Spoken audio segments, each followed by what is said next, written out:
Good evening, everyone. We're going to get started momentarily as everybody loads into the Zoom session.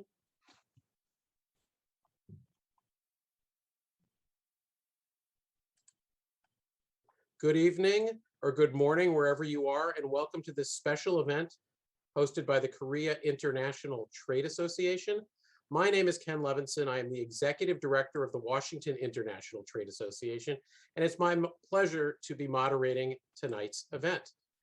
I'd like to start by offering a special thanks to Dr. Chang, the president of the KITA Washington Center, Dr. Park, the president of the Institute for International Trade, and Dr. Jay, the director of the Center for Trade Studies and Cooperation, for hosting today's event. Thank you all very much. Today, we plan to discuss several critical issues that are facing the United States and Korea. We will also try to get to some questions that were submitted in advance by the audience. First, we'll hear from my good friend, Stacey Ettinger, a partner with the law firm of K&L Gates, who previously worked for the Majority Leader of the United States Senate, Chuck Schumer, and before that spent 15 years as a trade negotiator and legal advisor at the U.S. Department of Commerce. Stacey will discuss the Biden administration's trade policy agenda and U.S.-China relations. Then we'll hear from Barbara Tyron, the director of the Macro Grid Initiative at the American Council of Renewable Energy. Barbara's work focuses on promoting clean energy and expanding and upgrading the U.S. transmission infrastructure. And finally, we'll hear from my dear friend, Alex Perkins, a principal at the firm Melvin, Castagnetti, Rosen, and Thomas. Alex previously worked at the Fiat Chrysler Group, and before that was the Trade Council and the Ways and Means Committee in the United States House of Representatives. Alex will be discussing what we might expect in the 2022 midterm elections in the United States and the outlook for domestic and foreign policies. Stacey, we'll start with you. The Biden administration has been in office for about 10 months. What can you tell us about their trade policy agenda and their review of U.S.-China relations, which takes in a lot more than just trade? And I'll note that you're, there you go, unmuted. Thank you very much, Stacey. I was waiting for you to stop speaking, Ken. So, okay, great. Thank you so much for having me. Thanks to KITA, and I am really pleased to be here. So let me talk first about the Biden administration trade policy. And the way I see it, I sort of divvied it up into 6 core issues. So issue number 1, U.S. competition with China. That's critical. It is the primary driver of U.S. trade policy and initiatives, frankly. We have legislation that is moving through the U.S. Congress on China competitiveness. It has passed the United States Senate. It's the U.S. Innovation and Competition Act, or USICA. It is going to go to conference, so it's going to the U.S. Senate and the U.S. House are going to conference on this legislation, but that's not yet scheduled. So, but that will move forward. Doubtful it'll get done before the end of this year, but that's going to keep moving in any case. Core issue number 2, these are not in any particular order, by the way. Core issue number 2, the U.S. is proposing coordinated efforts in the Indo-Pacific region. So this is both a way to address U.S. supply chain resiliency by working in a more coordinated fashion with countries in that region, and also a way that the United States hopes to contain China. And this goes to one of the questions that was asked or given to me in advance about sort of containing China. And the question relates to, how does this impact Korea? Korea has very strong economic ties to China. I will say that I think the United States is certainly aware of that, but it's going to push forward with this. The idea is the U.S. wants to create coordination to push on China and address some of the issues. And that sort of push will include Korea, and certainly it does put Korea and other countries in the region in a bit of an awkward position, but that is not going to stop the administration from pushing. Core issue number 3, the U.S. is focusing very hard on resetting and rebuilding relationships with U.S. allies and trading partners after the prior administration there was a feeling among US parties and many in the United States that we have neglected our closest allies. And so South Korea, the EU, Japan, all of that is on the agenda for really working very hard to reestablish those relationships. Ambassador Tai, USTR Tai, was in Asia a couple weeks ago. She visited Korea, certainly reaffirmed that Korea is one of the United States' closest allies and most valued trading partners. In Japan, there was a decision to set up a new US-Japan partnership on trade. Keep in mind that Japan, unlike Korea, which has KORUS, Japan does not have a fulsome free trade agreement. It has an agreement, but it's really just a market access agreement. There's also a launch of a new US-Japan commercial and industrial partnership that's meant to bring together private sector companies. Ambassador Tai was in India, relaunching the US-India Trade Policy Forum. We have the US-EU Trade and Technology Council. Again, these are all efforts to rebuild and reestablish strong relationships. Item number 4, the administration's focus on worker-centric policies. As a general proposition, this goes to promoting and protecting internationally recognized worker rights, freedom of association. The administration talks about it a lot. They insert it in all of their discussions. Still unclear what precisely it means, other than supporting these general policies. Item number 5, supply chain resilience. So President Biden issued an executive order early in his administration identifying a number of key sectors where the United States is concerned about its own supply chain. For example, semiconductors, batteries, critical minerals, pharmaceuticals. The US agencies at the direction of the president are putting together reports with private sector input and will be issuing those reports with recommendations on what the United States can do to improve supply chain resiliency. So one of the questions, again, I received ahead of time was about the incentives related to supply chains and could Korean companies benefit or take advantage of those incentives? And the answer is yes.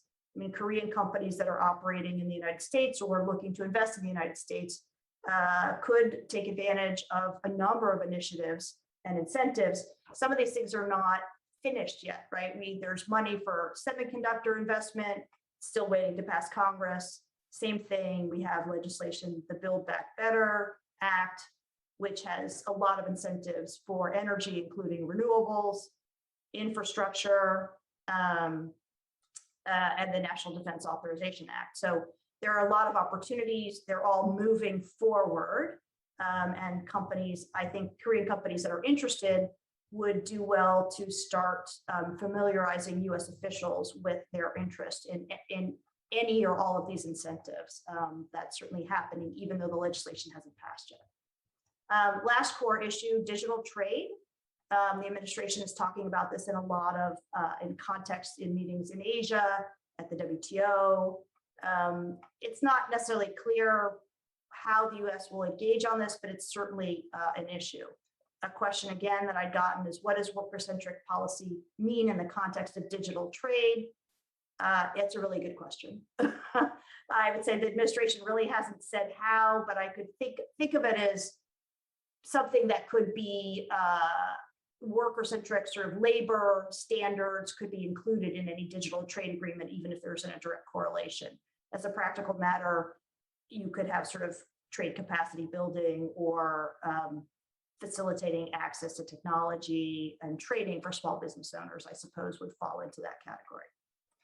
Okay, let me turn to US-China relations, the second topic.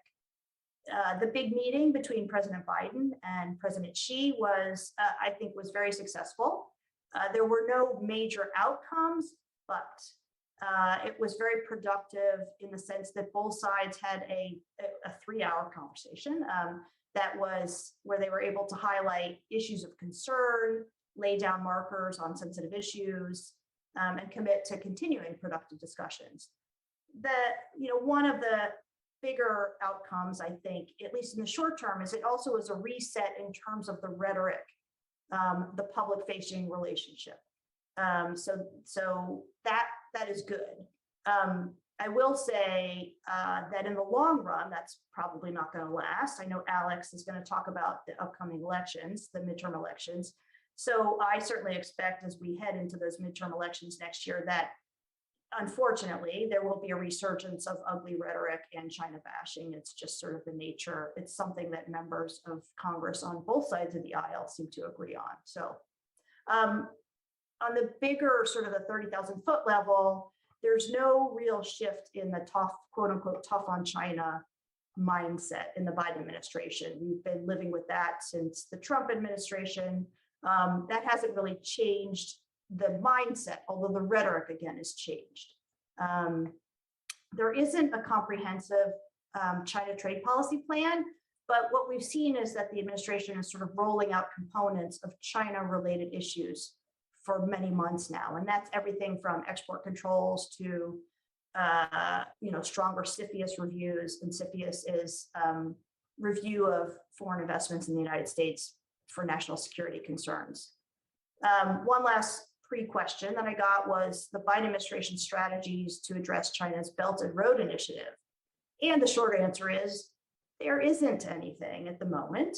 However, the EU has stepped up to the plate with its new global gateway and is a direct sort of counter to China's Belt and Road Initiative, and that's just getting off the ground. Last but not least, steel and aluminum 232s, there was a question about that. The US cut a deal with the EU. Japan is next. The UK wants a 232 deal and a free trade agreement. They're running into a bit of a roadblock because members of Congress and the administration are concerned about implementation of the Brexit treaty. And if the UK continues to talk as if they're going to undermine what's called the Good Friday Accord, which deals with Northern Ireland peace, that's a problem for them. And last but not least, Korea, of course, has also expressed interest in negotiating a deal on 232s. And if talks haven't formally begun, they are certainly in the works, and that is likely to happen. All right, thank you so much. Thank you, Stacy. I have one question I want to just kind of follow up on real quick, and then we can get into some of the other issues when we get more to the Q&A later. We talked about some of the Biden administration initiatives, their Indo-Pacific initiative. We brought up China.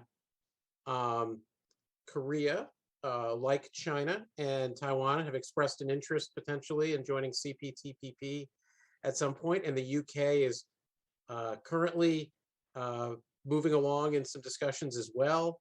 I guess a working group has been established to begin accession discussions.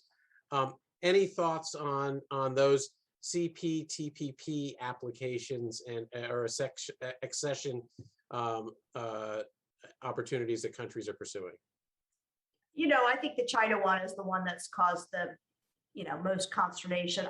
I would say that that's a slow-moving trade. I think that it's not like they're going to be rejected, but I think it's quite possible that CPTPP members might require China to show its ability to meet certain obligations that are already part of CPTPP in advance before they formally start the accession process. Like, show us that you can do this and that you're committed.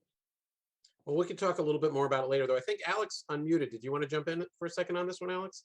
Yeah, I don't think it's going to happen. I mean, if it does happen, the CPTPP from a U.S. perspective is already problematic. Ambassador Tai has said as much.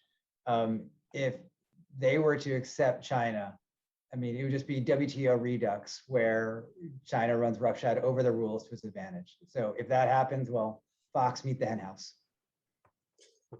Well, we'll save a little bit of that for more of the discussion later. I want to turn to Barbara now. Barbara, we've been deep in the weeds on the Biden administration's trade agenda, which has been slowly rolled out throughout this year. There have been certainly some progress made on some fronts, but it's been a different story on infrastructure and energy policy. which has been at the forefront of the administration's Build Back Better program. What can you tell us about what they are seeking related to new incentives for clean energy and the big issue of carbon reduction that was obviously addressed at the climate summit as well recently? Great, thank you, Ken, and good day, everyone. I'm Barbara Tyron. I'm Director of the Macro Grid Initiative at the American Council on Renewable Energy, known as ACOR, and I want to thank the Korea International Trade Association for the invitation to be here with you now. ACOR, it's a brief description, is responsible, ACOR members, I should say, are responsible for over 2/3 of the annual U.S. renewable energy capacity growth. And currently 21% of the electricity generation mix in the United States is renewable energy.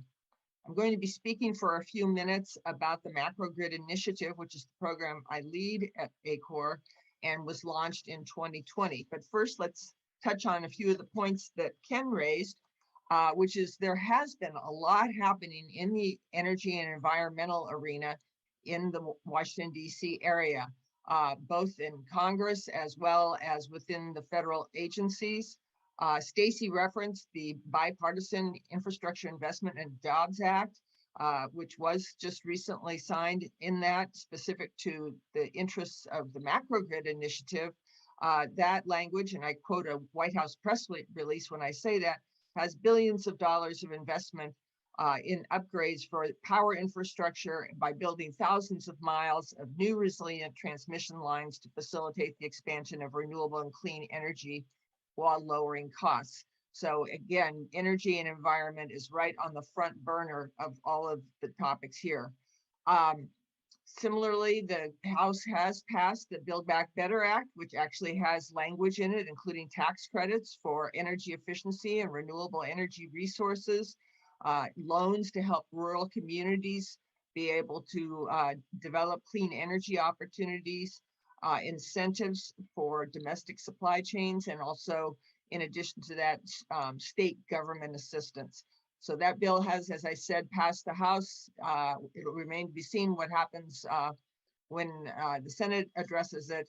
But those are two very large pieces of legislation that have a direct impact on energy and environment, and specifically on infrastructure and renewable energy. So let me tell you for a few minutes, if I may, a little bit more about the Macro Grid Initiative, because I suspect that that's a brand new feature. It is a joint effort by ACOR and Americans for a Clean Energy Grid, and it seeks to expand and upgrade the U.S. transmission network to deliver jobs, economic development, a cleaner environment, and lower costs for customers.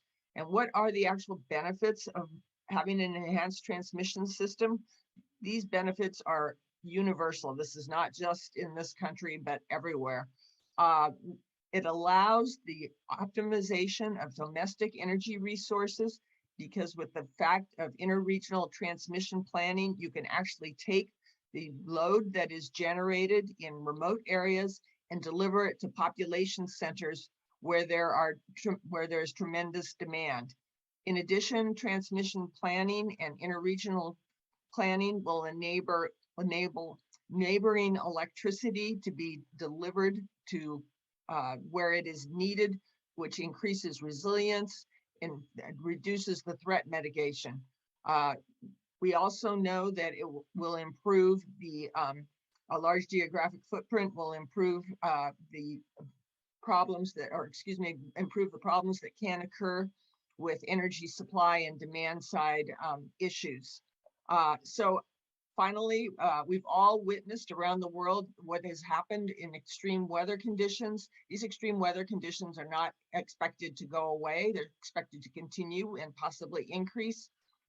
With a typical transmission line lasting for a half century, yes, 50 years, there is a very strong significance to that line being there, because at some point over those 50 years, there may be an extreme weather event in the neighboring region, and it would be the one lifeline that would enable electricity transmission to be transferred from another region through the interregional transfer process to a region where it is desperately needed, thereby averting financial loss and the human suffering that we have seen from so many of these instances. If I've outlined all these benefits, you may wonder, well, why is this not happening? There are many barriers and challenges to overcome, including cost allocation, the siting and permitting of transmission lines, the timing, the uncertainty for investors, and also the preferred approach, at least in the US today, for incremental line replacement. So we do need a more holistic, comprehensive approach to these issues. That's part of what the Macro Grid Initiative is all about. And that is also part of what is the clean energy agenda here in Washington, DC. So with that, I'm looking forward to having further discussion about some of the various legislative provisions moving through the Capitol, as well as the Federal Energy Regulatory Commission, where a rulemaking has been launched on transmission, specifically related to cost allocation, generation interconnection, and transmission planning. And we are very much involved in that effort as well. Ken, I'll turn it back to you. Thank you, Barbara.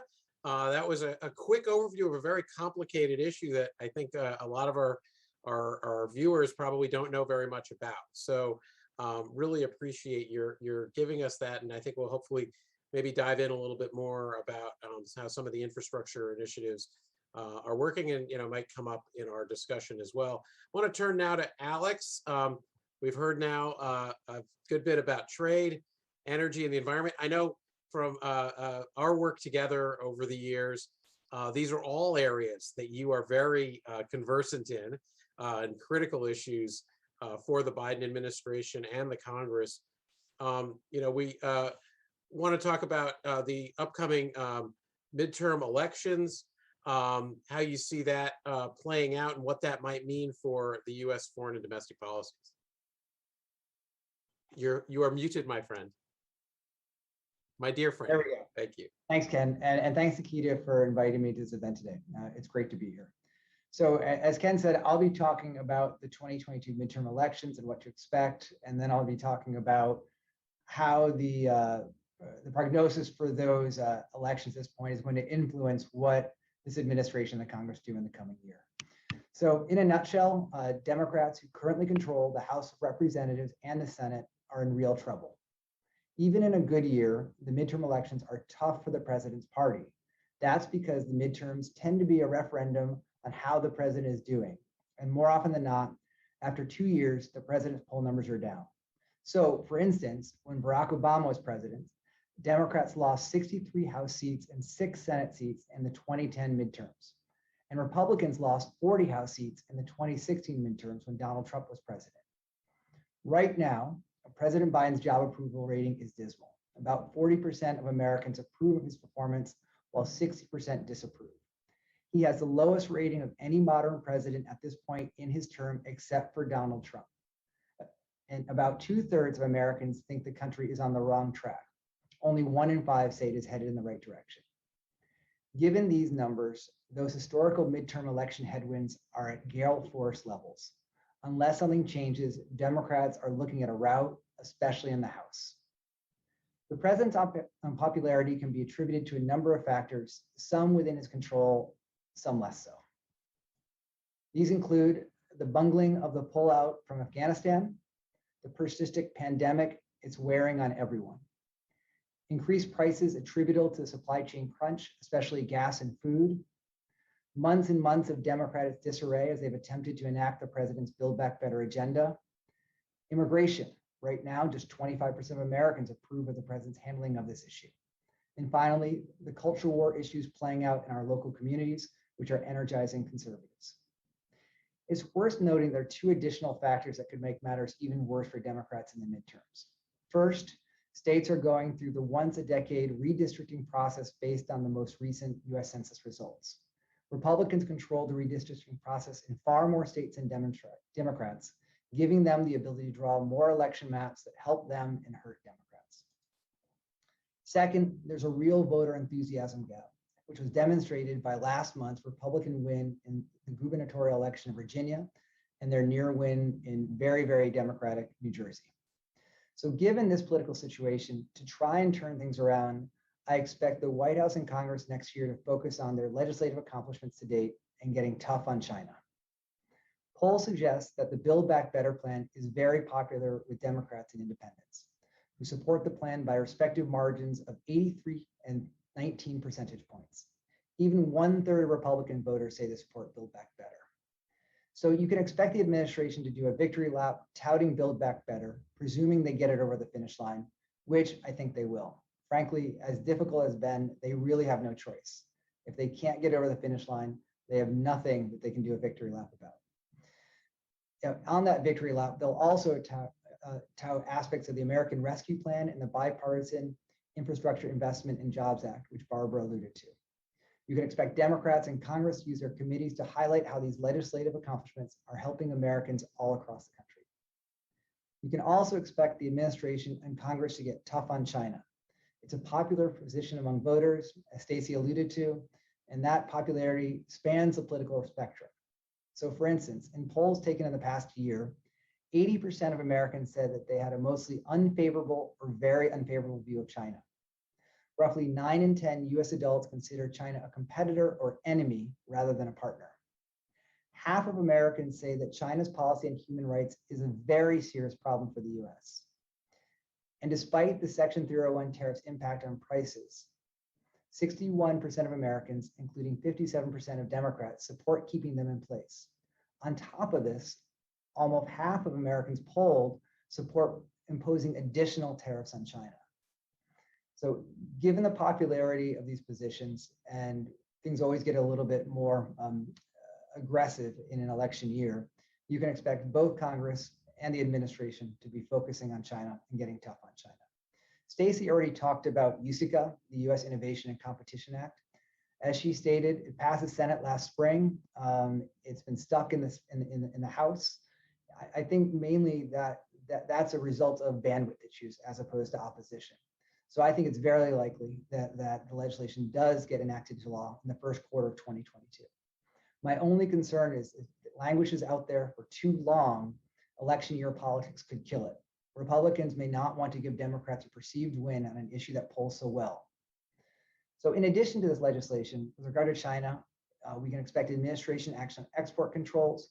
And I wouldn't be surprised if the US Trade Representative didn't launch a Section 301 study on unfair Chinese subsidies this winter, laying the groundwork for the imposition of new tariffs on Chinese goods over the summer.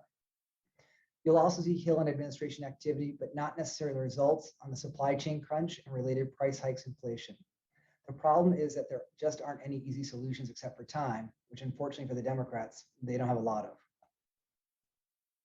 As far as trade, given its overall unpopularity with most Americans, we won't see lots. There won't be any FTA talks. I think rejoining the CPTPP is out of the question. And I may disagree with Stacey here, but I think that actually getting the 232 tariffs lifted on Japan, the UK, and Korea is going to be tough given their political sensitivity. But even if they execute this playbook and move forward with this policy agenda, Democrats will very likely lose a majority in the House. The question is by how much. As Republicans are defending 24 of the 34 Senate seats in play this year, Democrats still have a chance of holding on to the majority in the Senate, but it's not looking especially good there either, given the fact that Republicans only need to pick up 1 seat to take the majority. So, but with all this said, we're a year out, 11 months. And most of my Republican friends, I'll note, aren't counting their chickens yet. They know that, like the Democrats, Republicans are also capable of pulling defeat from the jaws of victory. And there's always the unknown, something that could come out of left field that could completely change the political dynamic.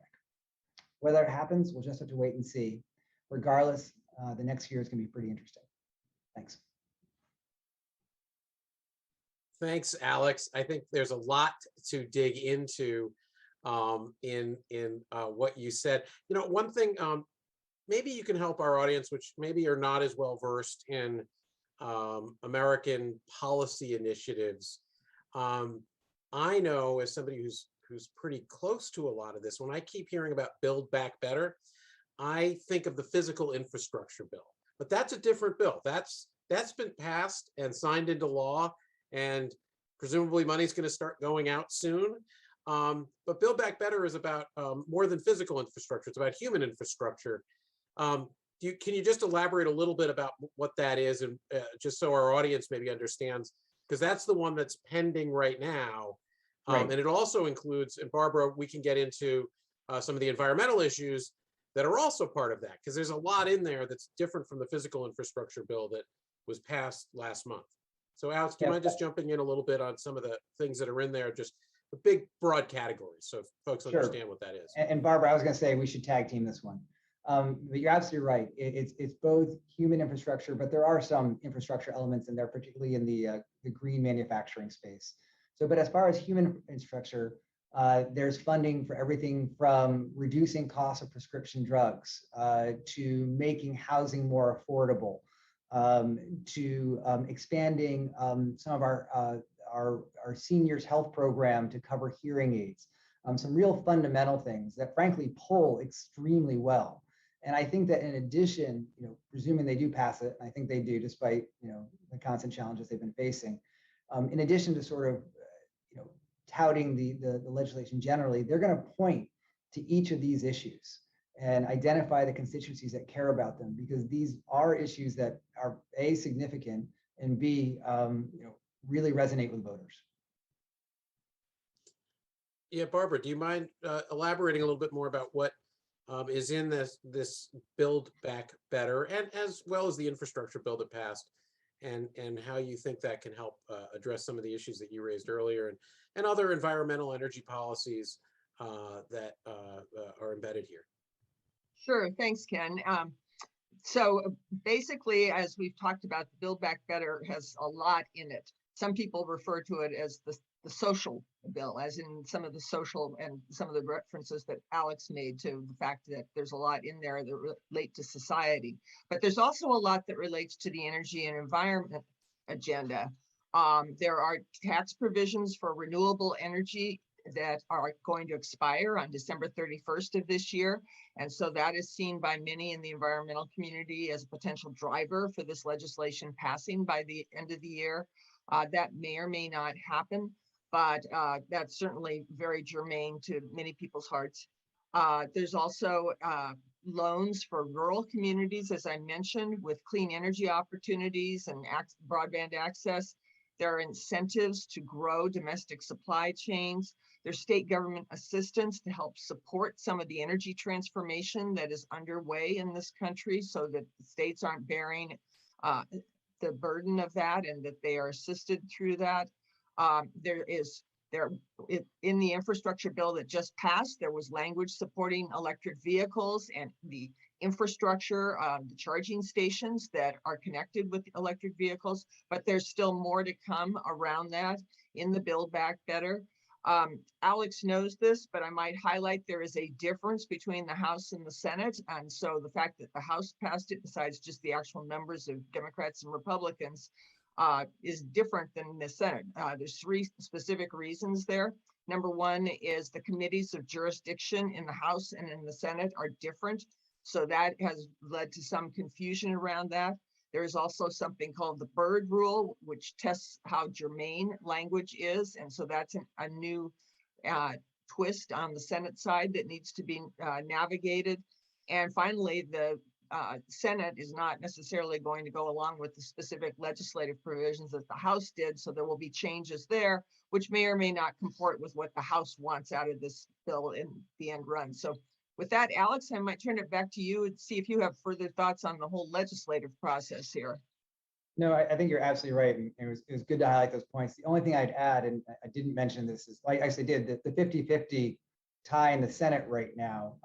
Democrats have the majority because of the fact that under the Constitution, if there is a tie, the vice president casts the tie-breaking vote. Therefore, we have the majority, we being the Democrats. And that, to Barbara's point, is why it's been quite challenging to get this over the finish line, because Democrats need every single vote.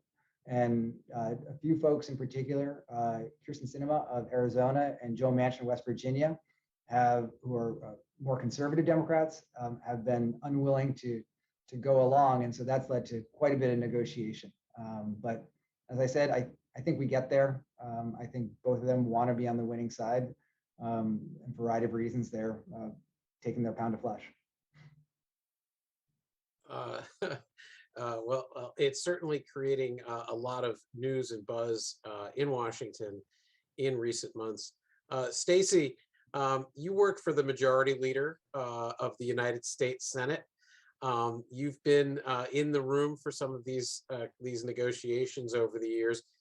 Do you have any views on how when you think this might move forward, and how it might, is, any thoughts on some of the things that Alex has laid out on process? Look, I think it will move forward. The way I look at it is, and when I tell people, is I would never bet against Senator Schumer. I have full trust in his capability of the senator and his staff to move this forward. And a lot goes on behind the scenes that is not reflected in the press, and that's intentional. So things are moving along better than it appears to be. I think the press often sensationalizes sort of the worst outcome and the worst scenario, and that's not necessarily what's really happening on the ground. So I have confidence that these are the various pieces of legislation we've talked about are critically important.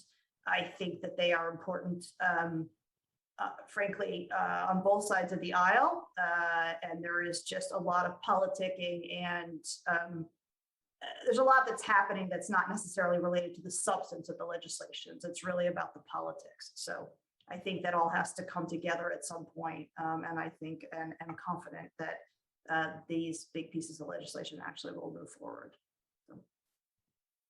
Do you think, and this, Alex, I see, did you want to jump back in, Alex? No, I want to make the point, I think, emphasize what Stacey just said, that, it has gotten so partisan. I mean, the joke during the Trump administration that every week was infrastructure week, and yet they were unsuccessful in moving legislation. When President Biden decided to move forward with it on the Senate side, it was quite bipartisan. They got close to almost half the Republican senators to vote for it. When it came over to the House, and the House is a much larger body, there's 435 members as opposed to 100 in the Senate, only 13 Republicans supported it. And I think that reflects the fact that they weren't necessarily against it, but they didn't want to give President Biden a win. And it's unfortunate, but it is the political environment that we're in right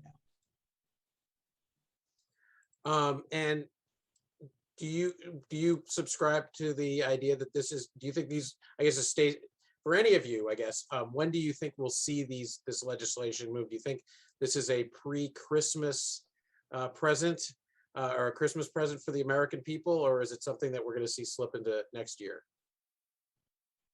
The one thing I would say, and I'd certainly welcome the opinions of Alex and Stacey on this, but we've got a few other deadlines ahead of us, major milestones legislatively that are going to be occurring in December. So, for example, the continuing resolution, which funds the federal government, that expires this Friday. So that is going to have to be addressed. That's a rather urgent matter. In addition, we're going to be reaching our debt ceiling in this country about 10 days after that. That also is a very urgent matter. I would assume both of those items will preoccupy Congress until they're satisfactorily resolved.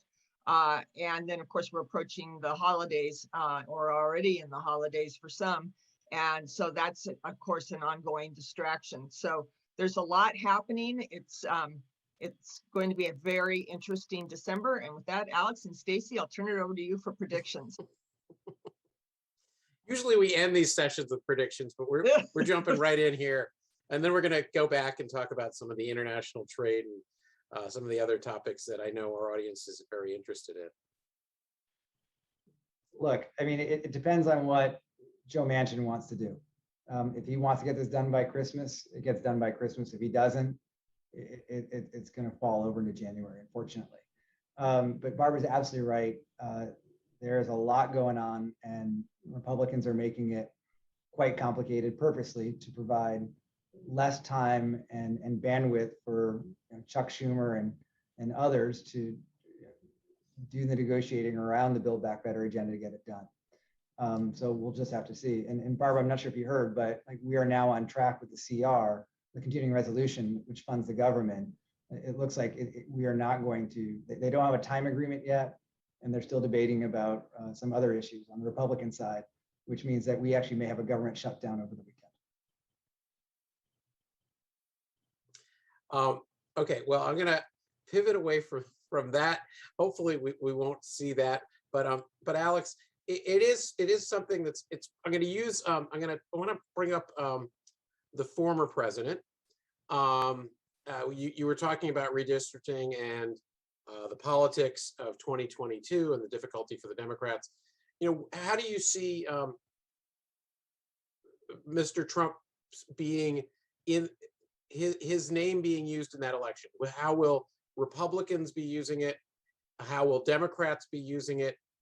Do you think he runs in 2024? And I'm going to use all of that to pivot back to China and Stacey, but we're not going to quite get there yet. I want to hear Alex talk about the politics a little first, because of course, China was one of his, he's really responsible for putting that front and center, I think, in a lot of ways, in front of the American people as a political issue. That's a great question. So I think Donald Trump is a complicated factor for Republicans for a number of reasons. One, he is very inclined to get involved in individual races and decide very, very early on whom to endorse. And if, on more than one occasion, he's chosen the wrong person, chosen a flawed candidate, which paved the way for a Democrat to win in a district or state that otherwise should have gone to the Republicans. So it'll be interesting to see whether or not that pattern continues. What came out of the Virginia gubernatorial race, where Republicans basically picked up 12 points relative to how Joe Biden did just 2 years ago and defeated a Democratic candidate. The Republican candidate was very, very effective in staying close enough to Donald Trump that Donald Trump didn't get frustrated and call him out, which would have alienated him with the hardcore base on the Republican side. But he was able to stay distant enough that independents and especially and Republican women in the suburbs were willing to support him, which did not happen to Donald Trump. It's unclear if in other races folks will be able to walk that tightrope as well as Governor-elect Youngkin did, but we'll just have to see. But it's definitely a complicating factor. He's a divisive individual, very effective with the base, less so with others. So we'll just have to see. And I want to, as I was mentioning, I want to pivot back. We've been talking about environment, the infrastructure bill. I want to pivot back to kind of some of the places we started. Maybe come back to you a little bit, Stacey. And I know, Alex, you'll have some views and want to jump in on this as well. President Trump made trade a central tenet of his 2016 election. He was successful in renegotiating the what used to be known as the North American Free Trade Agreement, now is the Canada-U.S.-Mexico Agreement. Doesn't say the word trade in it anymore because I guess that's a bad word. And negotiated that directly with the members of the Democratic Congress to get some key labor provisions in there that the Democrats hadn't been able to achieve before. He also, talked a lot about bringing supply chains back to the U.S. This is something that President Biden has embraced.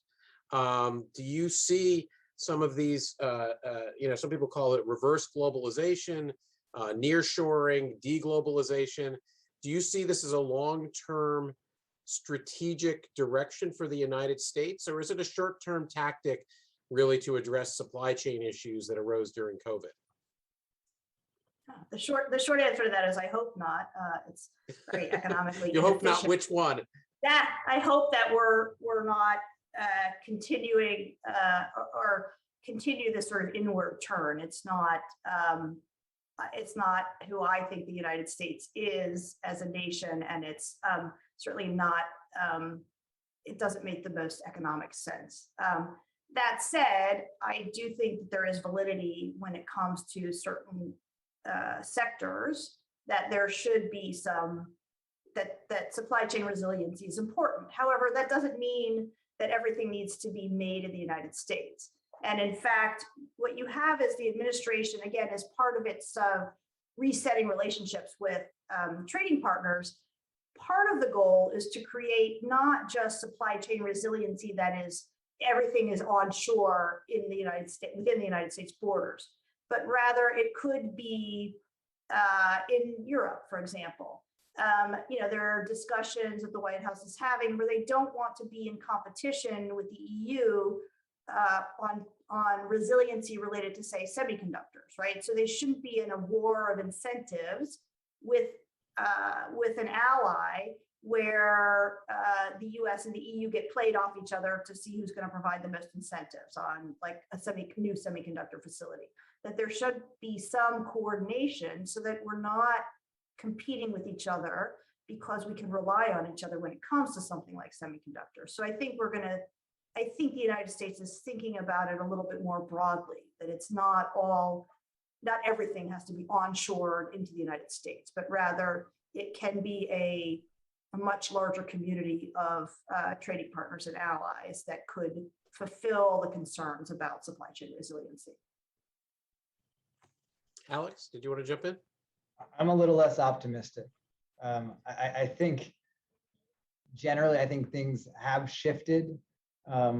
What folks would think about or characterize as a chamber of commerce trade policy perspective is now definitely in the minority, whereas 10 to 15 years ago, it was the majority, virtually all Republicans and probably a third of the Democratic establishment. I think that there isn't a ton of coherence right now in terms of what the onshoring is supposed to look like, but certainly based on what Ambassador Tai has said, the expectation is that there will be some decoupling. She concedes entire decoupling is not realistic, but some is expected. And the two pillars that she highlighted in a speech she gave about a month and a half ago were innovation and supply chain resiliency. So the question is, what falls in those baskets and what doesn't? And she also talked about the importance of the manufacturing ecosystem, that you can have all the R&D in the world, but if you're not manufacturing locally, you lose the important role that manufacturing plays in the ecosystem, the competitiveness ecosystem. And in the long run, you no longer will have any of that ecosystem. To Stacey's point, I think in some instances, they've suggested that nearshoring or ally shoring is sufficient. About a month and a half ago, Secretary Raimondo started using the phrase, supply chains are more resilient when they run through democracies.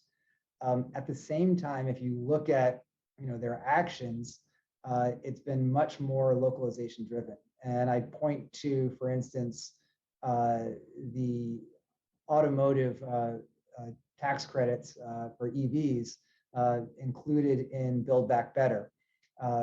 For electric vehicles, there are a number of different potential rebates that are available, totaling, I think, $12,500. I believe the base one is $4,500 for an electric vehicle. After 2026, however, that has to be assembled in the United States. There's another, I think, $3,000 or $4,000 rebate if it's assembled with U.S. union labor. So, and that's in perpetuity.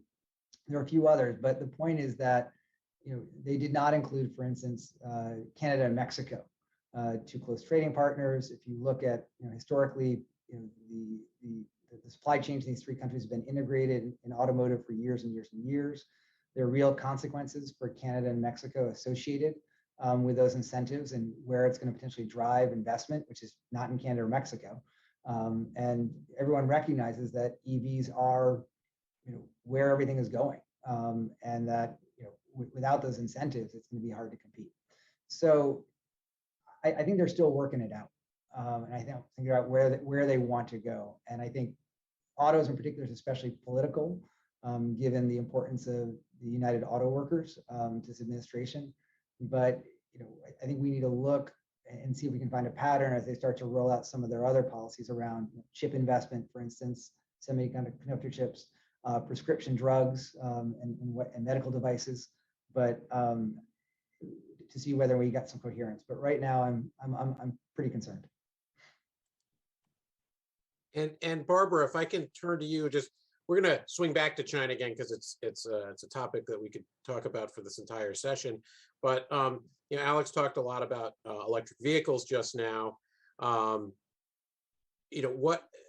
Where do you see electric vehicles fitting in with this agenda, both with the Biden administration, with the carbon reduction agenda? And for all of you, what message would you have for our friends in Korea who may have an interest in many aspects of both the infrastructure and the electric vehicle conversation? Sure, thank you, Ken. So actually, electric vehicles are getting support worldwide. For example, at COP26, the Council of Parties, Conference of Parties that just met in Glasgow, Scotland, increasing electrification, including electric vehicles, were one of the key pillars of that platform. So again, to the extent that you had 200 nations showing up to discuss these issues, this is not just what's happening in the US, this is happening in a lot of places. Having said that, there's still a lot to evolve in the electric vehicle sector. First of all, the average consumer in the United States typically turns over their automobile about once every 12 years. So that means that you have a bit of a wait from when electric vehicles are being manufactured to when they're being purchased. Now, there will be some early adapters who jump right in, but overall, that would suggest that there's going to be a certain lag time. Another challenge is the chicken and egg between infrastructure, the charging stations, and the vehicles. The vehicles may be available, but not the charging infrastructure, and vice versa. So those have to be evenly matched. Another issue around the charging infrastructure is that there have been various standards proposed for those, so they're not necessarily all uniform. We know from our electricity system that when you put a plug in the socket of an electricity socket, thanks to standardization, it fits any socket in any facility, any building, any home, whatever. That's not the way we are right now with electric vehicles. So that's an added challenge that has to be overcome. Having said that, there is a huge movement now towards electrification of vehicles. You're seeing the head of General Motors espousing it and talking about 2025 for her company. That's would have been thought to be just astounding a couple of decades ago that General Motors would be on the vanguard of this. And certainly we're seeing with some of the new companies, Tesla, Rivian, some of these others coming along very successfully, very financially successfully, indicating that there's great prognosis for EVs in the future. We know that the Biden administration is urging that electric utilities are net zero emissions by 2035 and is also espousing electrification. So there's a lot at play here, but I would say it's going to be a slow evolution, but that certainly does appear to be the path that we're on. And I know Alex looks like he wanted to jump in, but before I let him do that, I want to just come back to you for a second, Barbara. It was interesting. I had an EV infrastructure thought today when I was driving to work in my admittedly gas-powered automobile. But actually, a little anecdote, I bought a gas-powered vehicle in May, so 6 months ago. I wanted to purchase an electric gas hybrid. Not going to mention the brand, but it was the most fun car I drove. It had an electric motor, which was supplemented by a gas motor. The dealer told me it would be 12 to 16 months until I would be able to get the car in the way I wanted. He said, if I wanted the very particular red one with the cloth seats that they might be getting in a week, I could put in a deposit right then. If I waited, I wouldn't get it. I'd have to give it right then. And it wouldn't be the one I wanted, but I could get one. But it was the only one they had coming in. And this was before we knew anything about the supply chain shortages, the semiconductor shortages. This was all before that. So they were not there. Then today, I was driving to work and I saw in my gas-powered car a Tesla with California license plates.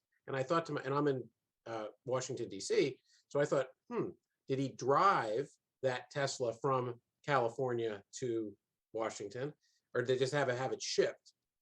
Because is there the infrastructure to make that drive today, or do you have to map it out on a certain route to get from California to Washington, where you can kind of map your EVs to be able to get there? Yeah, that would require, I think, careful planning for that trip. But good for you, Ken, for thinking about it 6 months ago and giving it a try. That's worth everything. I tried. It was. You're right, though. The supply chains are not quite ready, and everything hasn't quite matched up. Alex, it looked like you wanted to jump in a minute ago.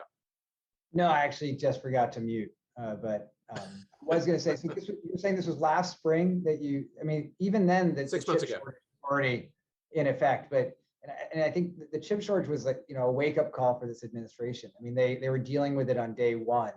It really came to light just before inauguration. But I think that was example 1A for them of the implications of not having supply chain resiliency and the reliance upon so many chips from overseas, and the focus on particularly Taiwan, but to a lesser extent, some of the other Asian semiconductor producers, and how as a result of the inability to get these chips, workers were being laid off in the auto sector all across the country. And it hit them sort of like a 2x4. And frankly, I think it was a real wake-up call to them, and in a way that they hadn't previously experienced it. And Stacey, if I can come back to you a little bit, these supply chain issues have been quite front and center in the news. I was talking to somebody recently who said, there isn't a lot of trade policy going on. I said, have you looked at the front page of the newspapers? It's all about trade policy. Do you see these supply chains being, are they going to be able to be reorganized? And is the market going to take care of that, or is the hand of government going to have to come in to help straighten out some of the supply chain bottlenecks that we've been seeing? I think it's just, COVID is quite disruptive, and I think it will over time sort itself out. I don't think it's a satisfactory answer, but a lot of the supply chain shortages are driven by different countries shut down, and it just is going to take time for it to unwind. It's a complicated process. I think the hand of government, I don't think there's much government can do, frankly. So again, I think we're just going to have to wait it out. But I don't think, despite gloom and doom in some of the press, that we're going to see consumer specific supply chain shortages. Like, I don't think we're going to run out of toilet paper. I don't think we're going to run out of milk or bread or whatever like that. We're past that. But we are talking about products that are manufactured overseas that take a little bit longer, whether it's cars, whether it's furniture, things like that, are certainly months and months behind. I myself am going to be waiting for a new couch until the spring, hence the little fake background. But I do think it will sort itself out. And again, I don't think there's much a government can do about this. Part of it is the shipping issue, right? That where the containers are and how they're moving back and forth across the Pacific and the Atlantic also was disrupted, and so that has to get itself sorted out as well. And back, I'm thinking about our friends in Korea who are watching this session today. They have a very close economic ties themselves with China, which we've talked a lot about. They see the tensions playing out in the U.S.-China relationship, which is so much more than just trade. And certainly the relationship between the United States and Korea is certainly about much more than just trade. How should our friends in Korea view this kind of big picture strategic conflict, if we want to call it a conflict between the U.S. and China, or tensions between the U.S. and China, or efforts at Indo-Pacific framework? Like, how should they view all of this when their own economy is tied so closely to China? Yeah, I mean, and proximity, of course. Yes, and it's tough, and it's a delicate. Korea Japan, other countries in the region are going to be walking that delicate line. I mean, they are under pressure from the United States, no doubt, to sort of join the U.S. club in terms of, containing China or pushing on China. And, that is a difficult position to be in, again, because as you say, the economies are very closely tied in the region.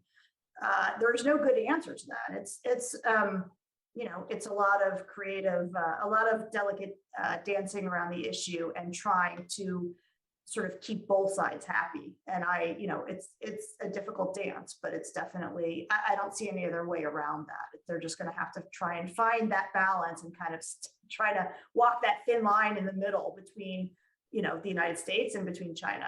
And the US is going to keep squeezing publicly, right? Talking about collaboration and pushback on China. And China will squeeze somewhat publicly and a lot not publicly, right? And it's, I certainly don't envy Korea or Japan or other countries in the region. It's a tough spot to be in. There's no good answer to that. It's going to take some delicate dancing and a lot of diplomacy to sort of keep both sides happy in a way. Yeah, Alex? I agree with Stacey. I just note that President Biden, early in his first months in office, identified two existential threats to the United States. One was climate change, the other was China. So I think that he and his administration, they're dead serious about confronting the threat that China poses, whether it's economic, national security, from a foreign policy perspective, from a human rights perspective. And to Stacey's point, yes, this puts Korea in a horribly difficult position. I think that unlike the prior administration, which tend to lead with sticks and not many carrots, I think this administration tends to is trying to rebuild those bridges, as Stacey alluded to. And so there is an opportunity for Korea, if it's expected to take on greater risk in its relations with the U.S. and China, and to extent take steps that could lead to retaliation from China, to expect something in exchange. We've been talking about supply chain resiliency. There isn't clear coherence on what that means and whether allies fit into that equation. But I think that's an opportunity for Korea to say, hey, we want to fit into that equation.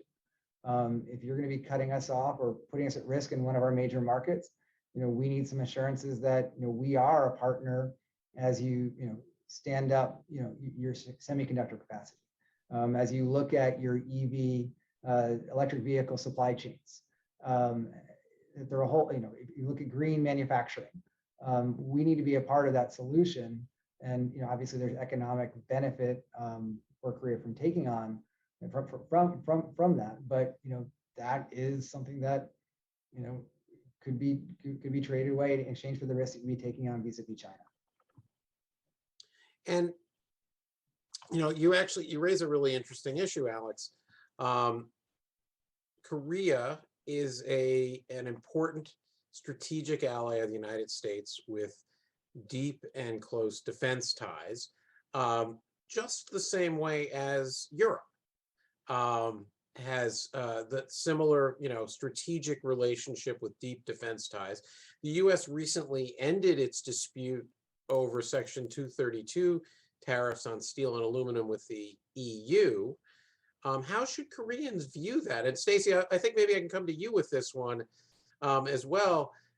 They see that and say, well, we're a great strategic ally, just like the EU. I don't think we were a strategic threat to use the 232 tariffs, the same way the Europeans were never really a strategic a threat to the United States. We're an ally. Speaking if I were Korean in this case.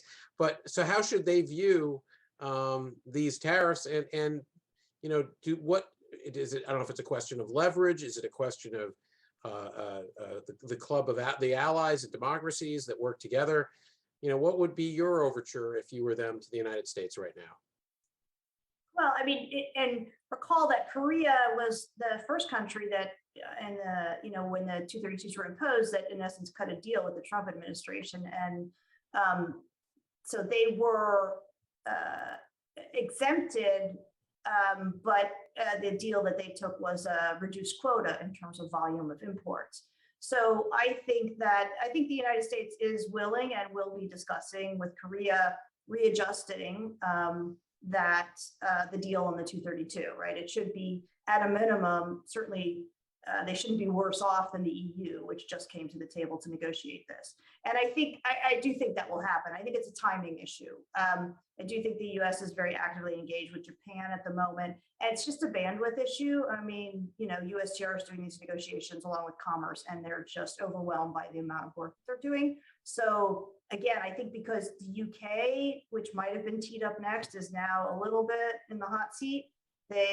Korea then moves up, I think, in terms of, who's likely to be next after Japan to negotiate a deal. So I am cautiously optimistic that would be Korea.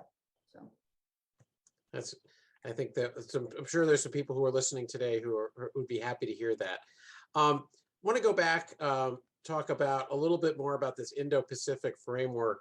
Like the original TPP, it seems to be in some ways a means to contain China. An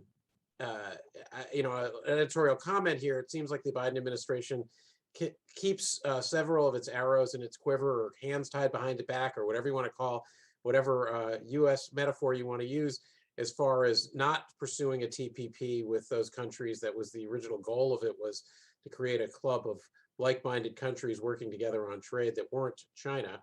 And we also have hundreds of billions of dollars of tariffs on countries, while we have, inflation at the highest level in 30 years in the United States. Presumably, reducing tariffs would be one way to lower prices and help tame inflation.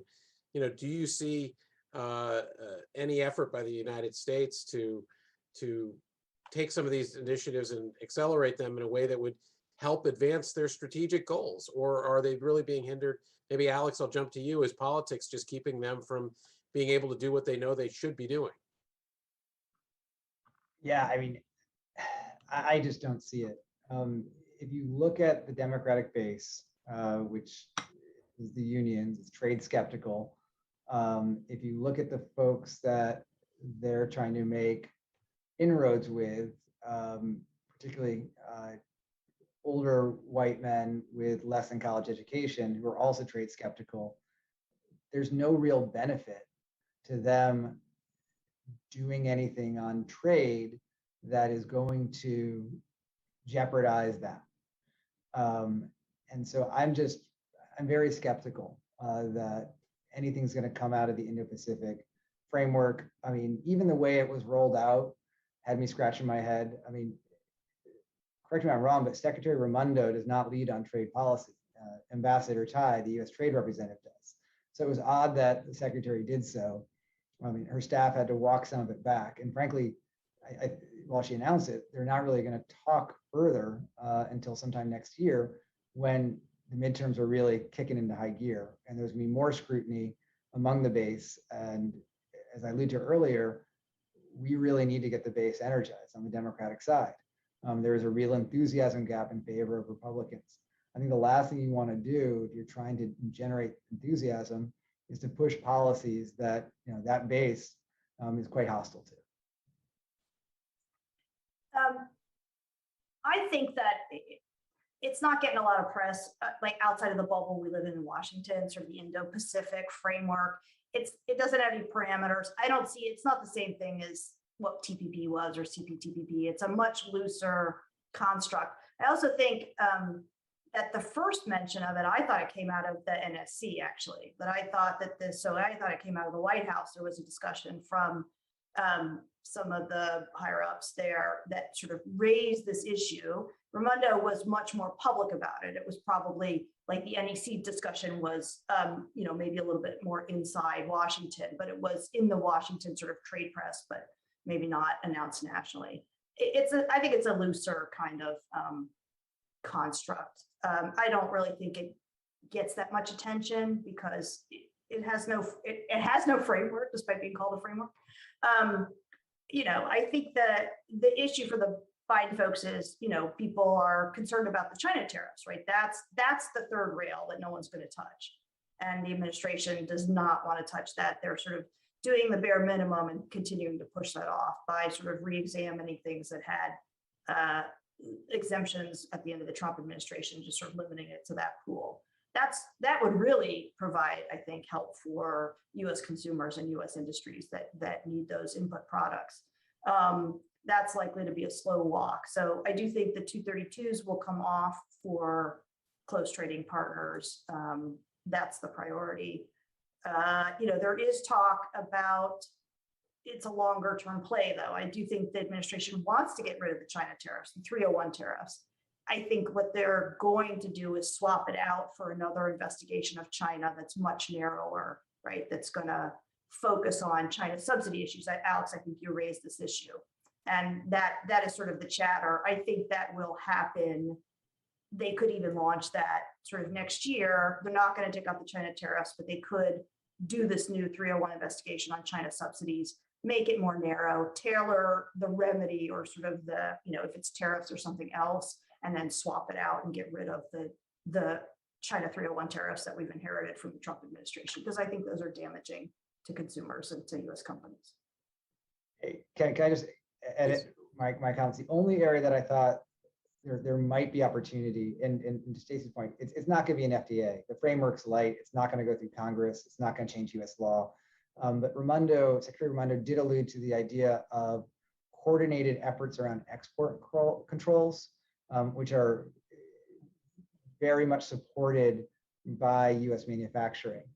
They constantly feel that they're precluded from selling a product to China only to find out that one of their competitors has done exactly the same thing. So I think there's a lot of interest domestically in getting together, whether it's chips or other technologies, to set up an agreed upon framework. And I think that would be very interesting.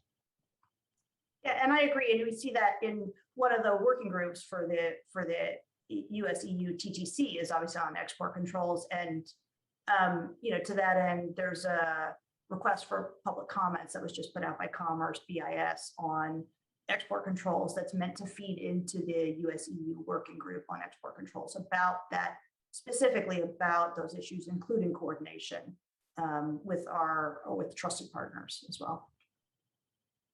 So that sounds like that's an area where potentially our friends in Korea could have some benefits if we can straighten that out. The regulatory front.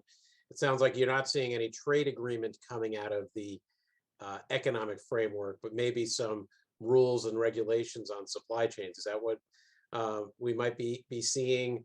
And maybe these digital initiatives, Stacey, that you mentioned briefly at the beginning? Yeah, I think there's a lot of chatter about that. We have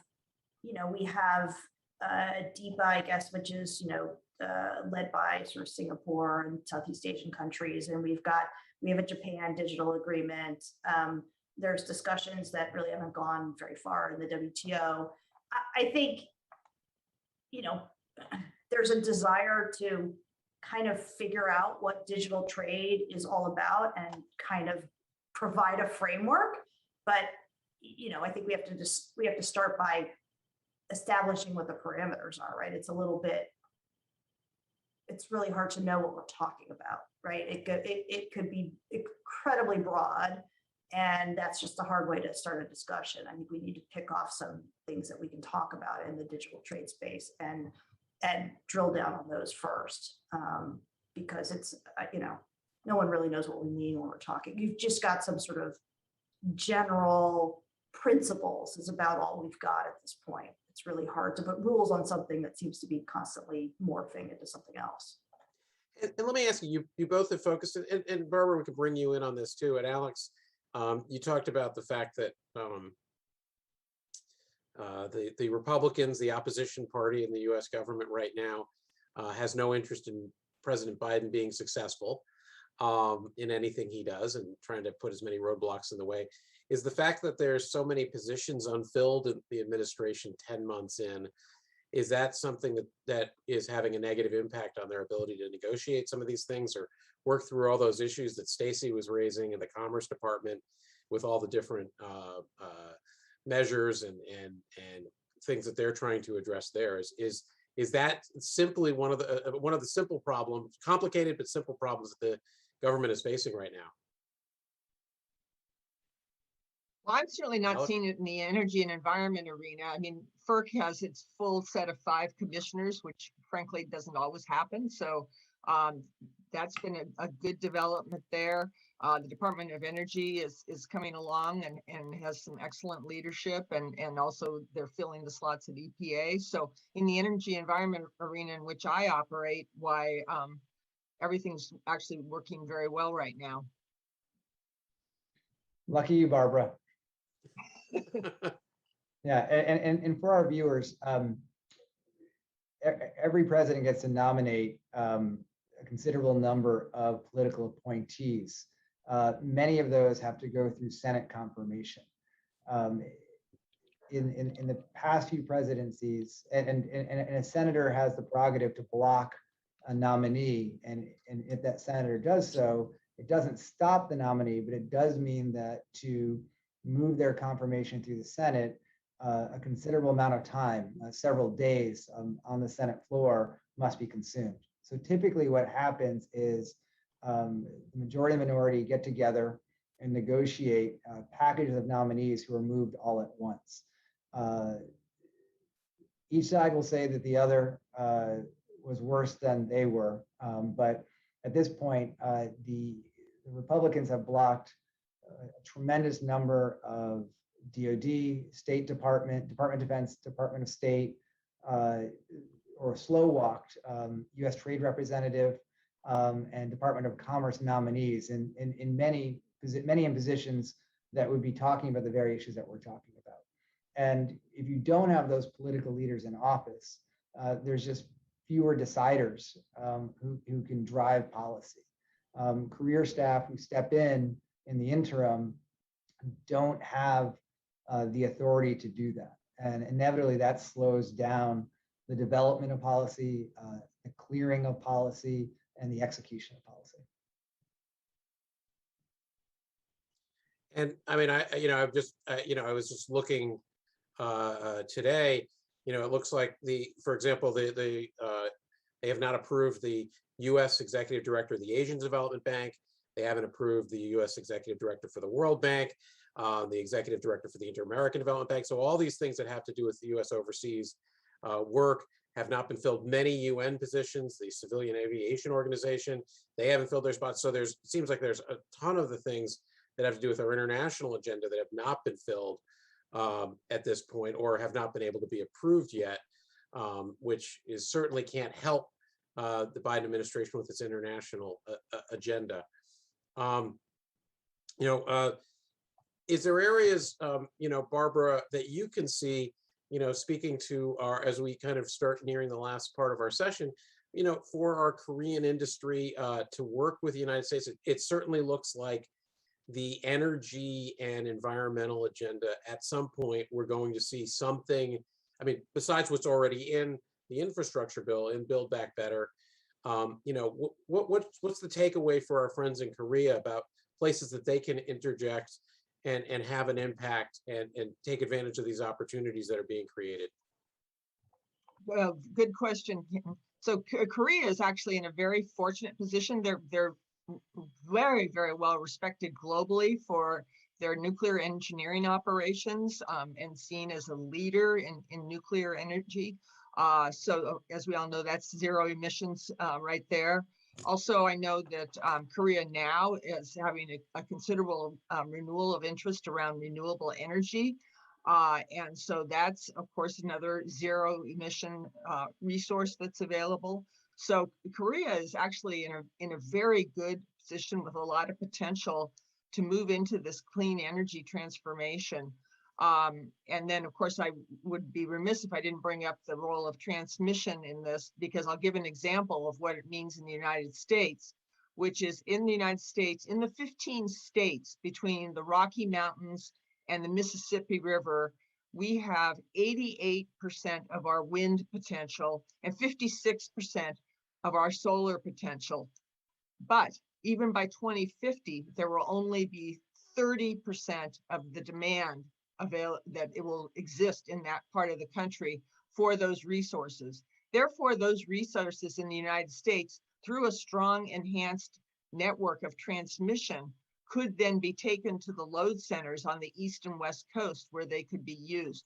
So these, all these go hand in hand: transmission, storage, clean energy resources. They all have a role to play, and they will all contribute to that clean energy transformation, including in Korea. Alex, did you want to jump in? No, I thought that. Oh, you were unmuted. I wasn't sure if that was a different step. So Barbara, if I may just follow up a little bit, there was a lot of discussion at the climate summit about the climate club, and is this, do we see an opportunity for some of these carbon reduction initiatives to be an area of cooperation between the United States and Korea? John Kerry actually, one of his final stops before COP26 was in Korea. He was doing a trip through Asia.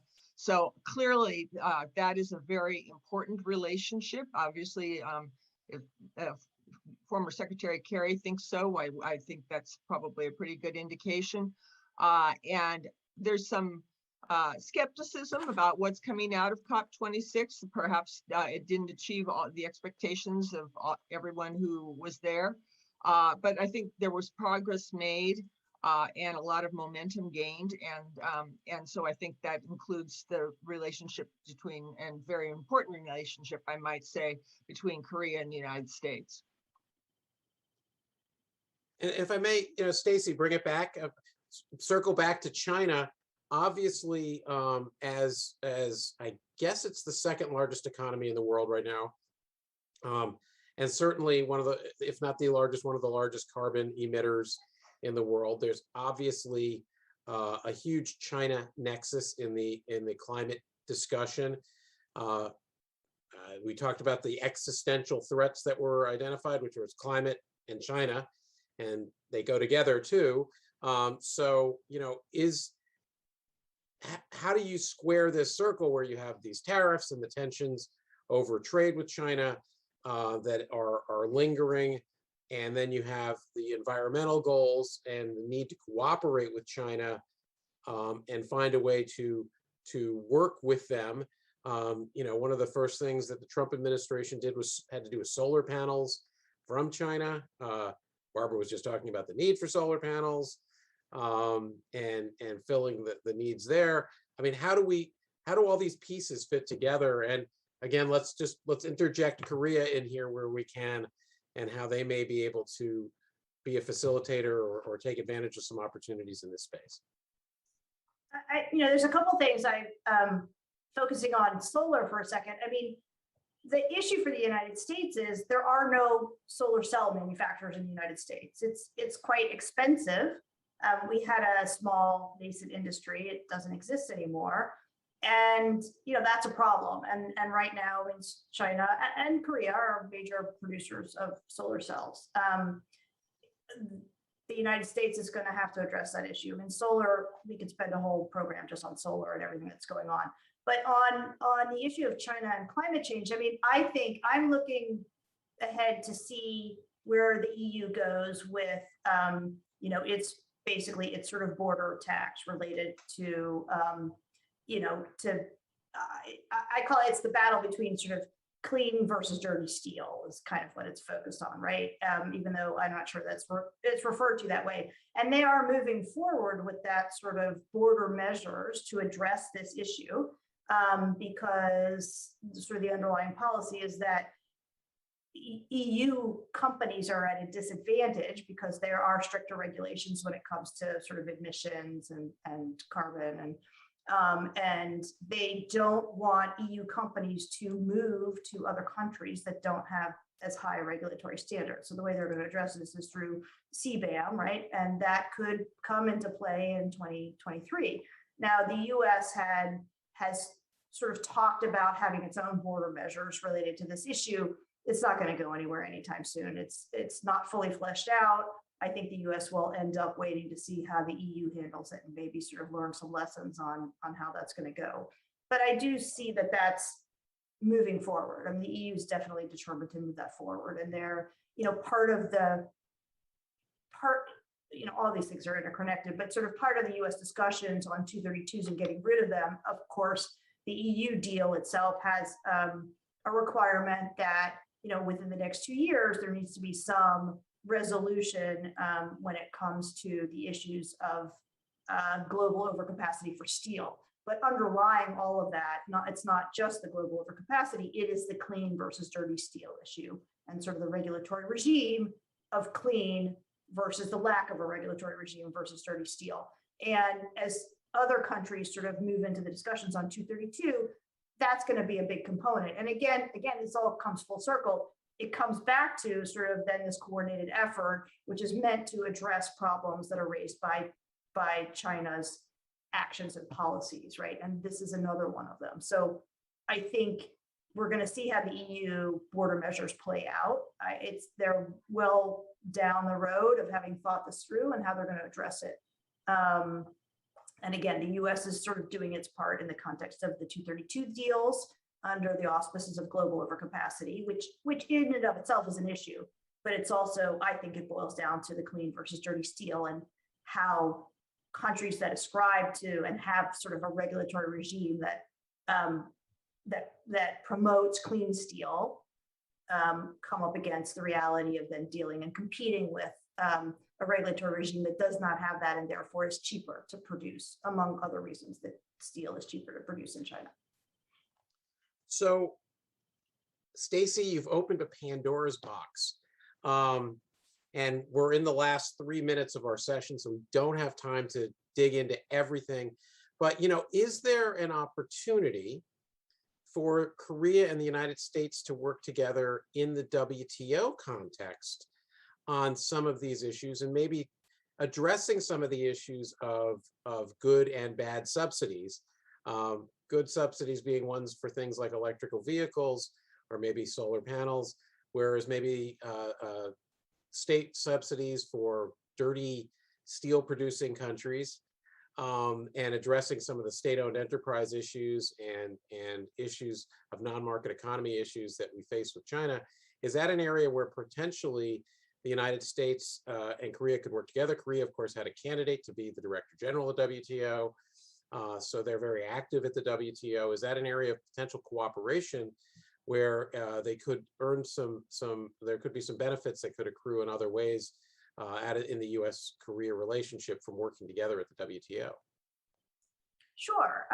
My comment on that is we're back to the Korea walking that fine line between its economic ties to China and its relationship with the United States and its economic ties. It also brings up the issue is, I personally hope that the WTO continues to get to go back to fully functioning. I think that that's a ways away.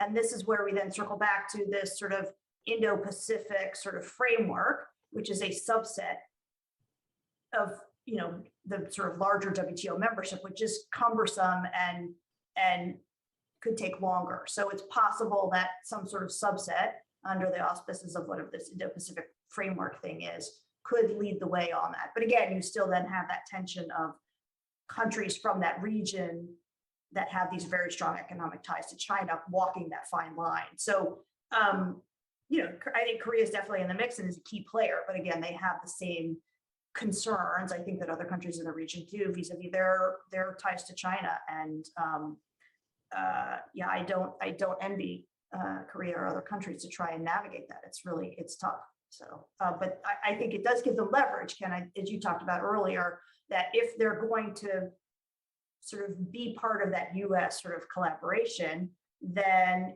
shouldn't they also be able to push and to seek some sort of the carrot, the incentives for putting themselves out there? And I think that's a really good point. And I would assume that the Korean government is well aware of this and is sort of thinking of its sort of laundry list of things that it can use to push on the United States to get in exchange for, being part of this larger effort. Very good, very good. Well, we are at the bewitching hour. It is 9:30 East Coast in the United States. But I know we're wrapping up. Barbara, any final words? See if I can come off mute. Yes, I would like to once again thank the Korea International Trade Association for the invitation to participate. I thoroughly enjoyed this evening, and Ken, thanks to you for moderating so effectively, and Alex and Stacy, it was great to be able to join you on the panel. Thank you, everybody. Thank you. Alex, Stacy, any final words? Thanks to Kaida for inviting me, and pleasure to be on the panel with all of you folks. This was fun. Thank you. Stacy? The same thing, everything Barbara said and Alex said. Thank you so much. It's Well- really an honor to speak. And Ken, you've, as always, done a fantastic job of moderating. Thank you. So- Sorry if I and put you on the adding- spot with, Oh, and adding the substance, right? It's not just moderation. You obviously have a lot to say as well. So thank you for that. very, very nice of you, Stacy. You are a dear friend. Thank you so much for joining us. Thanks again to Dr. Chang, Dr. Park, and Dr. Jay for their hosting of today's event. Thank you all for joining us. Take care of yourself and everyone around you. And please, if it's accessible to you, please make sure you get the vaccine whenever you can. Thank you and good night.